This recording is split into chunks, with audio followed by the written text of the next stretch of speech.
မိတ်ဆွေဘွားမှာအဲ့လိုလက်လျှော့ဖို့စဉ်းစားတဲ့အချိန်လေးရှိလားကျမတို့ရောက်ချင်းစီတိုင်းကတော့နေ့ရက်စဉ်တိုင်းမှာအခက်အခဲမျိုးမျိုးတွေခံစားရမယ်ကြောက်လက်တယောက်တော့မတူဘူးလေနော်ဒါပေမဲ့အခက်အခဲဆိုတာတော့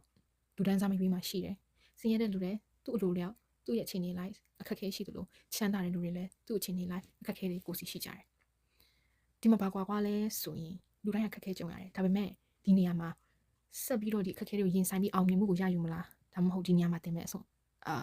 give up လုပ်အောင်မလားဆိုတာမှာကျမတို့အဲ့မှာလူနှမျိုးကွဲသွားတာဖြစ်တယ်။ရောက်ချင်းစီတိုင်းကတော့အခက်အခဲရှိတယ်။ဒါပေမဲ့ဒီနေရာမှာကွဲသွားတာကရှုံးပေးလိုက်တာနဲ့ရှုံးပေးလိုက်တာပဲဖြစ်တယ်။ဒီနေရာမှာကျမတို့ယုံကြည်သူတွေကဘယ်လိုမျိုးခံယူရမလဲ။ကျမတို့ကတော့နဲ့တကွရှင်းပြမယ်နော်။ဂလာတိ6:9မှာပြောထားတာကငါတို့ဒီအာမယောစိတ်မပြတ်ပဲကောင်းသောအချင်းကိုကျင့်ကြကုန်ဟန်ထို့သူတည်ကြည်၍ကျင့်လျင်အချိန်တန်သောကာလ၌အတိအနံကိုရရကြနိုင်မည်။ယူရမ်တွေကျမတို့ဒီနှုတ်ဘတော်ကိုဖတ်တဲ့အခါမှာအင်မတန်မှကိုအားစိတ်တောက်လိုက်ရတယ်လို့ပဲ။အာမယောပဲစိတ်မပြတ်ပဲနဲ့ကောင်းသောအချင်းကိုကျင့်ကြကုန်ဟန်ဟာလေလုယာ။ယူရိုဒီလား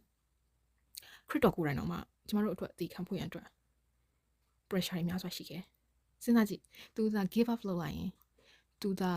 အရှုံးပေးလိုက်မှဆိုရင်အခုချိန်မှာကျမတို့လွတ်လပ်နေလို့ရမှာမဟုတ်အပြစ်တွေအတွက်ကျမတို့ကပေးဆက်နေအောင်ပါပဲဒါပေမဲ့သူ give up လုပ်လိုက်လို့အခုကြည့်ကျမတို့ထာဝရအသက်ကိုရရှိတယ်ဖခင်ရဲ့မျက်နှာတော်ရရှိတယ်ဝါစဉ်းစားပါတော့ခက်ခဲတစ်ခုကြုံလာတိုင်း give up လုပ်နေမှဆိုရင်ဒီကမ္ဘာမှာလူတွေ